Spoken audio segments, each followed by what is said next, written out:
எசேக்கியேல் 28:24 இஸ்ரவேல் வம்சத்தாரை இகழ்ந்த அவர்களுடைய சுற்றுப்புறத்தாராகிய அனைவரிலும் இனி தைக்கிற முள்ளும் நோவு உண்டாக்குகிற நெரிஞ்சலும் அவர்களுக்கு இராது. அப்பொழுது நான் கர்த்தராகிய ஆண்டவர் என்று அறிந்து கொள்வார்கள். இஸ்ரவேல் வம்சத்தாரை இகழ்ந்த அவர்களுடைய சுற்றுப்புறத்தாராகிய அனைவரிலும் நெரிஞ்சிலும் முள்ளும் நெரிஞ்சிலும் இராது. மற்றவர்களால் நம்ம இகழ்வதுனா புகழ்வதற்கு எதிர்ப்பதான் இகழ்வது. நம்ம பத்தி மோசமா பேசுறது, நம்ம பேரை கெடுத்து பேசுறது, நம்ம பத்தி இல்லாதது பொல்லாததை பேசுறது. இகழ்வது என்பது அதுதான். அப்படிப்பட்டவங்க சுத்தி இருந்தாங்களாம். இஸ்ரவேல் ஜனங்களை சுத்தி இகழ்கிறவர்கள் இருந்தார்கள்.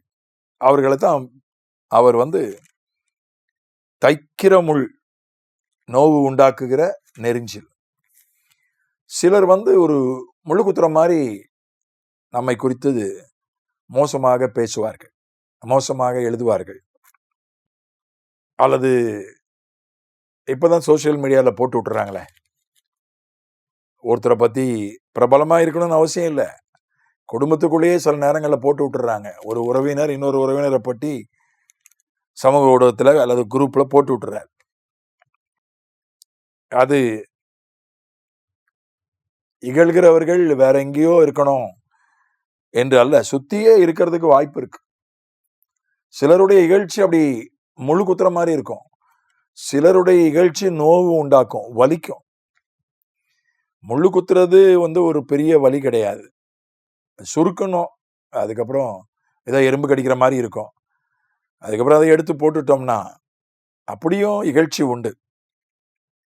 ஆனா நோவு உண்டாக்குகிற நெரிஞ்சல், சிலருடைய இகழ்ச்சி அப்படி ரொம்ப வேதனையை உண்டாக்கும்.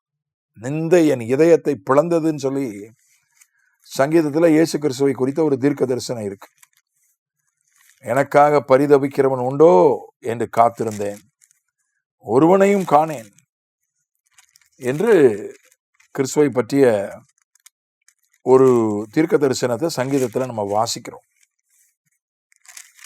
அப்படி இருதயம் பிளந்தா எவ்வளவு வலிக்குமோ அவ்வளவு வலி உள்ள நிந்தை.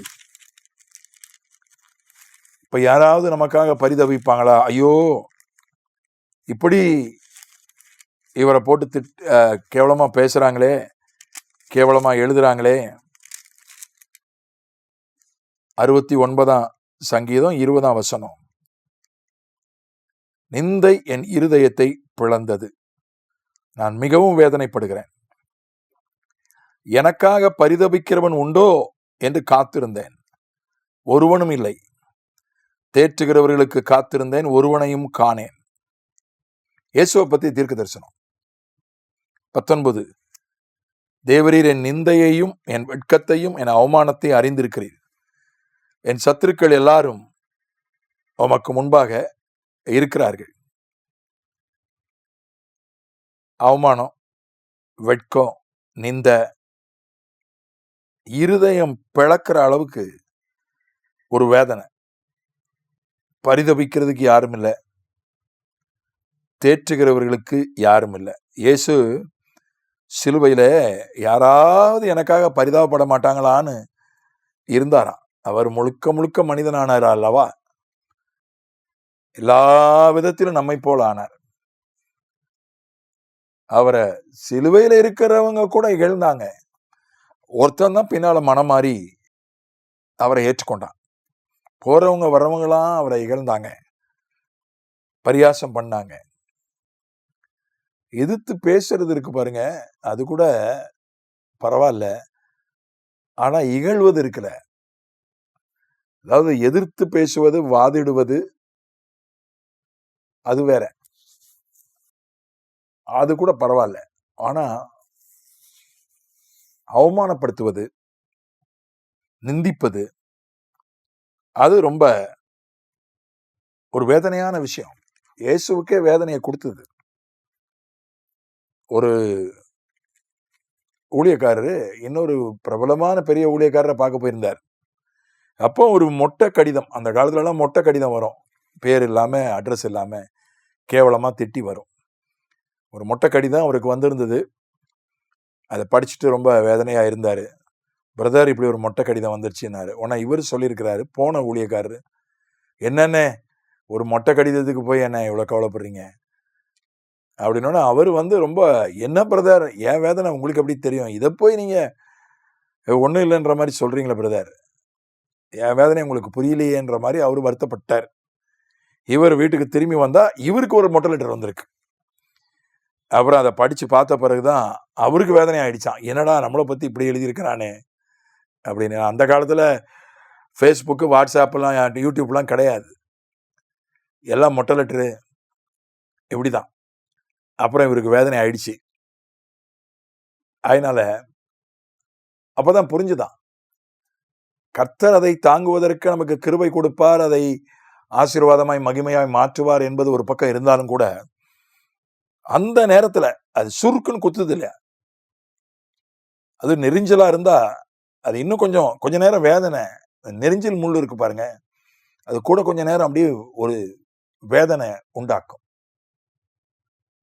ஆனா இயேசுநாதருக்கு தேற்றுகிறவர்கள் இல்ல, பரிதபிக்கிறவர்கள் இல்ல. ஆனா நமக்கு பரிதபிக்கிறவர்களை, தேற்றுகிறவர்களை அவர் எழுப்பி கொடுப்பார். அதோடு இல்ல, அது அவ்வளவுதான். அங்கே வாசிச்சோம் நம்ம, இராது நெரிஞ்சலும் முள்ளும், இனி முள்ளும் நெரிஞ்சலும் இராது. அதை பிடுங்கி போட்டுறாரு ஆண்டவர். அதனால முள் போல நம்மை இகழ்ச்சி, நிந்தை தாக்கும் போது, நெரிஞ்சில் போல நம்மை வேதனைப்படுத்தும் போது தைரியப்பட வேண்டும், பயப்பட வேண்டியதில்லை. அதை ஆண்டவர் இல்லாமல் போக செய்கிறார். மட்டுமல்ல, நம்மை தேற்றுகிறவர்களை, நமக்காக பரிதபிக்கிறவர்களை எழுப்புகிறார். ஏன்னா இயேசு அதை கடந்து போனார். அவருக்கு தேற்றுவதற்கு பரிதபிக்க யாரும் இல்லை. ஆனால் நமக்கு ஆண்டவர் எழுப்பி கொடுக்கிறார். ஆமென்.